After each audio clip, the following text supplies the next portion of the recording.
ભરૂચ જિલ્લાની ઝઘડિયા ખાતે આવેલ નિરસંગ ગેસ એજન્સીના ગોડાઉનમાંથી મોટી સંખ્યામાં ગેસ સિલિન્ડર ગાયબ થવાની ઘટના સામે આવી છે. આ મામલે ગોડાઉન કીપર વિરુદ્ધ ગેરવહીવટનો આરોપ લગાવી ફરિયાદ નોંધાવવામાં આવી છે.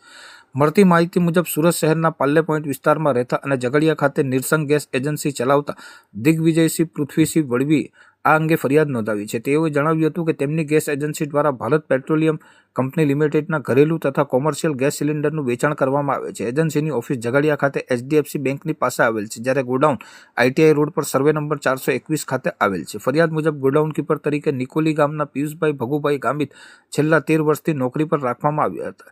તારીખ 16 માર્ચ 2026ના રોજ ગોડાઉનમાં રૂટીન ચેકિંગ દરમિયાન 14.2 કિલોગ્રામના ઘરેલું ગેસ સિલિન્ડર કુલ 956 ઓછા હોવાનું બહાર આવ્યું હતું. આ અંગે ગોડાઉન કીપરને પૂછપરછ કરતા તેમણે કેટલાક સિલિન્ડર ગ્રાહકો પાસે બાકી હોવાનું તેમજ કેટલાક વેચાઈ ગયા હોવાનું જણાવ્યું હતું. પરંતુ એજન્સી દ્વારા કરવામાં આવેલ ગણતરી મુજબ 956 સિલિન્ડરની રિફિલિંગ કિંમત ₹3,71,680 અને સિલિન્ડરની કિંમત ₹13,86,200 મળી કુલ ₹17,57,880 જેટલું નુકસાન થતું હોવાનું જણાવ્યું હતું. ફરિયાદીએ આરોપ મૂક્યો છે કે ગોડાઉન કીપર દ્વારા પોતાના આર્થિક ફાયદા માટે સિલિન્ડરોને સગેવગે કરવામાં આવ્યા છે. આ મામલે પોલીસમાં ફરિયાદ નોંધાવી કાયદેસરની કાર્યવાહી કરવાની માંગ કરવામાં આવી છે. પોલીસ દ્વારા સમગ્ર મામલે તપાસ હાથ ધરવામાં આવી છે.